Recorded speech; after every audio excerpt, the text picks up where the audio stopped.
I've tried to film this like 3 times, and there is 20 plus books in this book haul. I'm losing my mind. So, hi, my name is Bailey and welcome to my channel, and I'm going to do a speed round book haul in which I try to do this as quickly as possible because I need all these books to get them out of my video consciousness so that I can like move on from them, you know what I mean? Because I don't want to drag them any longer. I want them hauled, I want them in a video, I want them up and out of my mind, okay? Okay, so I can put them back on my shelf and it can look less sparse. So we're gonna do this as quickly as I can. My descriptions are already bad, so probably gonna be worse, but that is too bad. So yeah, get ready for awful descriptions, but quick hauling. Let's go. First off, we got All Eyes on Us by Kit Frick. This is a YA thriller mystery thing. It follows Amanda, and Amanda's dating Carter. He's the town golden boy. But behind Amanda's back, he's also dating Rosalie. But Rosalie is fake dating Carter, but he doesn't know that to my knowledge because Rosalie is not straight. And she has a girlfriend, and she's trying to make sure her parents think she's straight so she doesn't have to go to gay conversion therapy so she can keep dating her girlfriend. And then this is an anonymous person who knows about Carter or like doesn't like Carter and they're trying to take down Carter, and an anonymous person is talking to Rosalie and Amanda to try and do so. All Eyes on Us by Kit Frick. Next we have Trinkets by Kirsten Smith, and this is a contemporary, and I think it's like light contemporary. It's about these 3 girls who go to Shoplifters Anonymous and they become friends, and it's about them being like kleptomaniacs and doing a steal off. They're in like a steal off and they become friends. It's like light contemporary and it's a Netflix thing. Trinkets. It's really pretty as well. I really like this color. Next we have All Our Broken Pieces by L.D. Christian.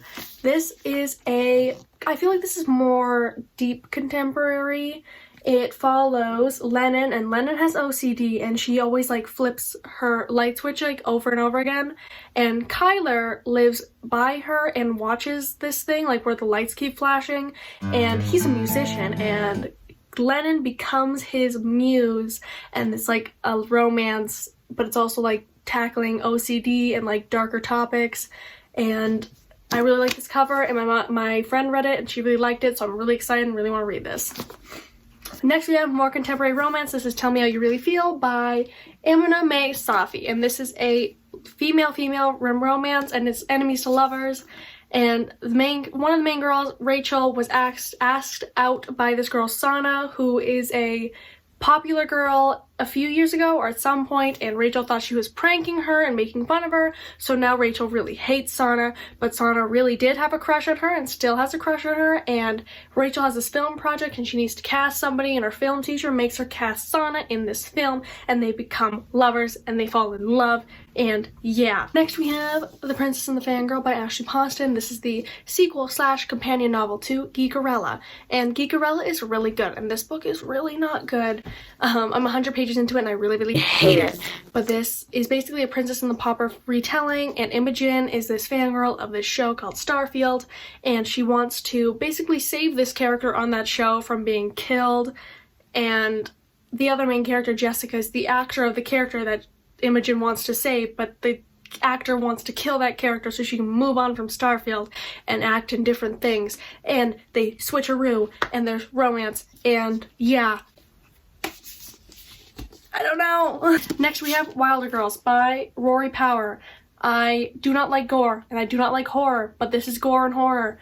And I'm not a little bitch, but I'm a little bitch about gore because I do not like it. Body horror stresses me out and gives me anxiety. So I don't know if I'm gonna like this, but I have it, so I'm gonna read it at some point. I've heard it's really good. It's a Lord of the Flies retelling. That means nothing to me because I haven't read Lord of the Flies, but it is one, so if that means something to you, that's great.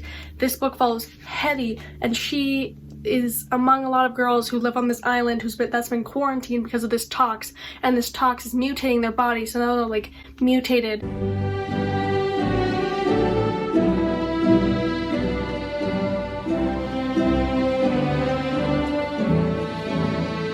And one of the girls goes missing, and they have to go out of this quarantine, out into this like wilderness sort of environment that is dangerous to figure out what happened to this girl. Yay. Next we have Year of the Wicked by Jeff Marriott. And this book is about witches. Basically, Carrie and her friends are at this summertime home, and Daniel shows up and he's like mysterious, and he's being hunted down by this witch named Season, and Carrie and her friends do not believe in witches, but Carrie really likes Daniel and she falls in love with him, so she's like, you know what, I'll believe in witches for you. And then she gets dragged into Daniel's war with the witches, and turns out Carrie's special, so this sounds really tropey and probably not that good, but like, I own it and I like witches, so I'm gonna read it at some point. Also, it's floppy, so plus 10 points for being a floppy paperback. Next we have Talking to Strangers by Malcolm Gladwell. This is a really acclaimed author. This is nonfiction. It's his new book. It's about people, how people interact with strangers and other people. That's a shit description, very abbreviated, but I don't really know what it's about, and you can probably figure it out on your own, but it's nonfiction. It's just talking about people talking to people. Next we have the highly acclaimed sequel to Carry On, Wayward Son by Rainbow Rowell. This is a book. It has been really anticipated because Carry On wasn't supposed to have a sequel and now it does, and now it's like a trilogy or a series or something like that. I haven't read this yet. This came out in September. I've read like 50 pages and I wasn't liking it, and you know, Rainbow Rowell has like a bunch of scandals and whatever, so like, I don't know, I have a bad taste in my mouth about this book and this author right now, so I don't want to read it right now, but I'll read it at some point. Basically, Carry On is like jury fic. It's like basically the chosen one stereotype, and it's basically Harry Potter but changed a bit, and I kind of liked it. Simon and Baz are great, but Baz is the best. Baz carried Carry On, and he'll probably carry Wayward Son too. That's just my prediction. Next we have Happy Girl Lucky by Holly Smale. This is the author of Geek Girl. I've never read it, but I know some people like it. I picked this up because I don't know why. It has nice sprayed edges. The cover is really garish and I don't really like it. I'm like 60 pages into this and it's like kind of weird and childish. It's fine, but basically it follows Hope, and she is the youngest in this family of like super rich people called the Valentines, and they're gonna be superstars, like movie stars, and she really just wants to fall in love, and it's like rom-com shenanigans, her trying to fall in love, learning life lessons. Yay. Next up we have Cinder by Marissa Meyer. This is a hardcover copy that has been eaten by my dogs. Basically, I tried to buy a copy of this book in hardcover for my friend for her birthday, then my dogs ate it, so I had to replace that copy and give it to her, and I now have this eaten up copy of this book. I really love this series. It's one of my favorite series of all time. Basically, it's fairy tale retellings that are kind of sci-fi-ish, and this one follows, it's like a Cinderella retelling. It follows Cinder. She's a cyborg, and there's this disease called letumosis that's like killing humans, and there's people on the moon, and they might be evil, and they kind of have magic, and Cinder might not be who she really thinks she is, and ooh, I hate describing the series because I can't really do it, but the best thing I can tell you is read these books because I really like them, and I can't describe them, but they're really good, so... Next we have Serpent and Dove by Shelby Mahurin. This was on a lot of people's most anticipated books of the year lists, and I picked it up and I'm like 50 pages into it. It's okay, and it's about witches, and the main character is named Louise. I can't read. Her name is Louise, and she was a witch, or she still is a witch, and she left her coven, and now she lives among humans, and she's a thief. And then there's this other main character's name is Reed, and he's a witch hunter, and Louise and Reed have to get married for some reason, and then it follows them, and witches, and witch hunting, and ooh, that's this book. It's got a really pretty cover. Next we have Contemporary Romance, How Not to Ask a Boy to Prom by S.J. Gossley. This is a male romance to my knowledge, and it's just like fluffy contemporary romance. Basically, Nolan didn't want a boyfriend. He doesn't need a boyfriend. He feels happy alone, but then his adoptive sister has like plans for him, and it ends up with him going to prom, and it ends up with him probably asking this guy to prom. And the description of this book is kind of bad. Like, this one is just kind of not good, so I don't really understand like if there's any other deeper plot points, but it's kind of short, so I don't anticipate this being like deep contemporary. Next we have Ferris by Marissa Meyer. The reason I bought this copy of this book, because I already own a copy of this book. The reason I bought this is because it's like really fucked up. Like, look at that, that's not okay. Basically, this book was printed upside down and backwards, so yeah. Really, I just want to take this book in public one day and read it like this, because this is how it has to be read because of how fucked up it was printed, but I want people to think I'm crazy because I'm reading a book upside down and backwards. What the fuck? Is this allowed? What the fuck? Is that allowed? That's the only reason I bought this, because it's one of a kind and screwed up. This is basically the prequel story, or like the backstory of the main villain of this series, the Lunar Chronicles. Again, read it. Yeah. Next we have Little White Lies by Jennifer Lynn Barnes. This is about debutante shit like that. I really like the cover, so that's why I bought it. It follows 18-year-old Sawyer, and she's a mechanic, and her strange grandmother shows up at her door one day offering her $6,000 to participate in debutante season. Here comes the money. Money, money, money.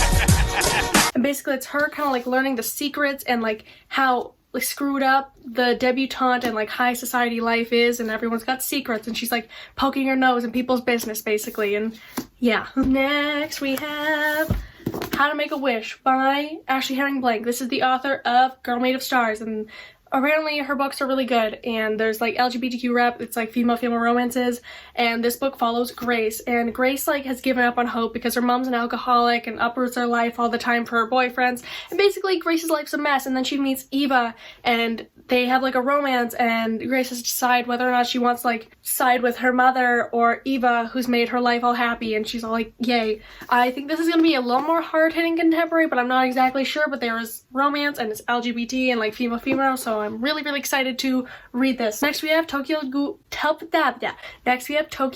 by Sue Ishida, and this is volume 1 in a manga series, and I've been really wanting to pick this up for a while now, and I finally did. I actually haven't read it yet because I only have volume 1. I usually like to read them in like 2s, so I don't know, but I'm really excited to read this. I actually can't give you a synopsis of this because I don't actually understand the world myself, so it looks angsty, it looks edgy, and I'm excited to read it. Next we have Breaking Bailey by Anonymous. This is the same author of Go Ask Alice. Apparently these books are really bad. The only reason I bought this is because it says Bailey in the title, and my name is Bailey, and I don't know, I wanted to read about a Bailey because I never have, and apparently it's really bad, but like if it's really bad, at least I get to read about Bailey. Yay.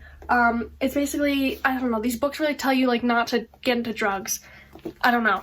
I can't give you a description because I don't really know and I don't really care. Next we have Shiver by Maggie Stiefvater. This is basically paranormal romance. It's about a girl falling in love with a werewolf, and I just noticed that the text in this book is blue, and that's kind of uncomfortable for me. I don't really like that it's blue and not black, but that's okay, we'll deal with it. I was going to go buy the Raven Boys, and then they didn't have the Raven Boys, then we had Shiver, so I was like, I'll buy Shiver instead. Yeah, I never was into paranormal romance. I kind of like missed that phase in my life, and so I thought I'd get into it now, or like, you know, see what all the hype was about with paranormal romance and read one soon, at some point. Yay. Next we have Unravel Me by Tara Mafi. This is the second book in the Shatter Me series. I recently read Shatter Me for the first time. I posted a blog about it. I'll put in the cards. If you don't know anything about the series, or have you been living under a rock? I don't know. Basically these books follow Juliet, and she has a lethal touch, and there's a lot of romance and people with abilities, and woo. This is the second book. Next we have Unite Me, and this is the novella bind-up of the novellas between Shatter Me and Unravel Me and Ignite Me. There's 2 novellas in here, Destroy Me and Fracture Me. I can't say anything about them. Shatter Me. Woohoo. Next up we have A Tale of Two Cities by Charles Dickens. This is a classic, and it's set in the time of the French Revolution. The reason I bought this is because I just did a unit on the French Revolution in social studies, and I really like the French Revolution, and I'm really interested in it, so I thought I'd pick this up because maybe I can like a classic for once because I understand the time and the events that are going on in it, because I love the French Revolution. I'm a nerd for history sometimes. Depends on the history though. But the French Revolution is dope, so.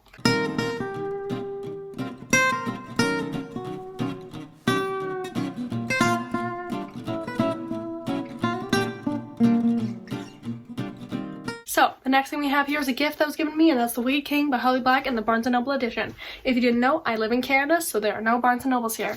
But my friend Ava gave this to me for my birthday because I really love the series, and the best cover in this series is The Wicked King. Don't at me, because I'm correct. And so I'm really excited to have this. I think it's beautiful, and there's 2 deleted scenes in it, and I am a hoe for The Wicked King, and I cannot wait to read these. I cannot wait for the last book in the series to come out in November, and yeah, anything Juden, anything with this series, I will devour because I fucking love them. So yeah.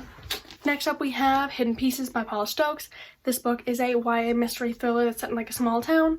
I was recommended this because I really like Sadie Picourtney Summers, and I started reading this, and I'm not far enough in to really tell you anything like thoughts wise, but basically this follows Embry, and she is like a hero in this small town. There was this event that happened in this inn, and it's been misconstrued, and what really happened nobody knows, but Embry is like the town hero after this event, even though she knows the truth, and she's got a bunch of secrets, but right now she has this like great reputation, and like a really good boyfriend, and basically this anonymous person is trying to take her down and ruin her reputation, ends in like a murderous thing, and she's gotta deal with that. We gotta figure out like who's doing this.